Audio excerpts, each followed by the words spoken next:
Hello dear student, welcome. तो अभी हम लोग पढ़ रहे हैं टैक्स, न्यू टैक्स जो आया फाइनेंस बजट में, जो हमारी मिनिस्टर है फाइनेंस मिनिस्टर निर्मला सीतारमण ताई।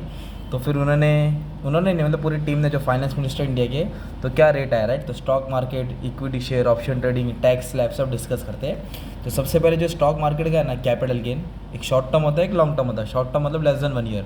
तो इक्विटी पे कितना टैक्स मारा है मालूम है? पहले 15% टैक्स था। पहले कितना था? 15। अब 15 से कितना परसेंट हो गया? 20%। मतलब अगर तुझे 1 लाख पे 15,000 प्रॉफिट होएगा, 1 लाख पे 15% प्रॉफिट होगा, मतलब 15,000, मतलब तेरे को 15% टैक्स देना पड़ेगा। 15,000 पे 15%। और पर अब वो पहले 15 था, अब कितना हो गया? 20%। शॉर्ट टर्म है, इसका अंडर सेक्शन 111A। और long term capital gain equity पे कितना हो गया मालूम है क्या? जहाँ 10% था वो 12.5% कर दिया। मतलब 1 साल के बाद तू बेचेगा ना, तो पहले 10% देना पड़ता था टैक्स, अभी कितना देना पड़ेगा? 12.5% टैक्स। तो ये हो गया शॉर्ट टर्म लॉन्ग टर्म। अभी इसमें एग्जम्पशन है अपने को। एग्जम्पशन मतलब माफ़ है। पहले ना 1 लाख तक कुछ टैक्स नहीं देना पड़ता था। मतलब लॉन्ग टर्म में ना 1 लाख के अंदर माफ़ है। मतलब 1 लाख के अंदर तो कितना भी प्रॉफिट कमाएगा उस पर टैक्स माफ है। अब वो 1 लाख से कितना हो गया? 1.25 लाख हो गया, 1.25 लाख। मतलब तेरे को प्रॉफिट 1,25,000 है। अगर तू शेयर 1 साल के बाद बेचेगा तो तेरे को कुछ टैक्स नहीं देना है। हाँ, उसके ऊपर बेचेगा, उसके ऊपर क्या लगेगा? टैक्स। और जो भी long term capital gain other asset, बोले तो प्रॉपर्टी हो गया, गोल्ड सिल्वर हो गया, तो उसका रिड्यूस कर दिया। पहले 12.5 था, मतलब कितना हो गया? Reduce from 20 to 12.5। मतलब पहले 20% था, अब 20 से कितना हो गया? 12.5 हो गया। तो ये हो गया तुम्हारा इक्विटी का हो गया। और कुछ तुम्हारा जो टैक्स स्लैब था ना, टैक्स स्लैब का भी रेट चेंज हो गया, राइट। पहले 2.5 से 3 लाख था, 3 से 5 था, 5 से 10 था, पूरा उन्होंने चेंज कर दिया। ये थोड़ा अच्छा हो गया। मतलब क्या है, जिसका भी इनकम 3 लाख से कम है उसको टैक्स नहीं देना है, नील टैक्स है। पहले याद रखो, 0 है, 0, 5, 10, 15, 20, 13 है ना। तो 5 का डबल हो गया, 0, 5 वन 5, 10 है ना। 5 का डबल हो गया। अभी जिसकी इनकम 3 और 7 लाख के बीच में, उसको 5% टैक्स देने का है।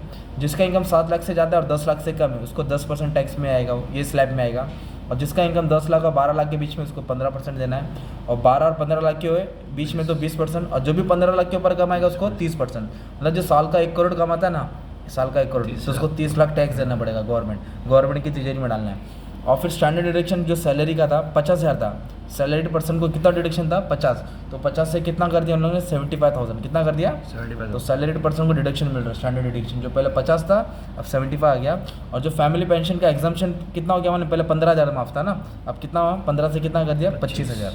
तो ये फैमिली पेंशन का एग्जाम्पशन हो गया।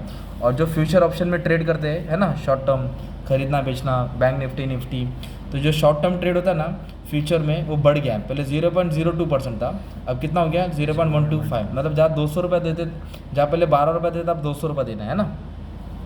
और शॉर्ट टर्म ऑप्शन भी इंक्रीज बढ़ गया, मतलब 0.625 से 0.1%। तो अभी जो ऑप्शन ट्रेडिंग खेलता है उसको मालूम है। और जो भी बायबैक ऑफ शेयर है वो रिसिपेंट के हेड पे टैक्स होगा। मतलब जिसको शेयर्स मिल रहा है कंपनी का बायबैक का, उसको टैक्स देना पड़ेगा। तो ये जो फाइनेंस बिल आया था 2024 जो पास हुआ लेटेस्ट, तो उसके हिसाब से नया टैक्स रेट आया।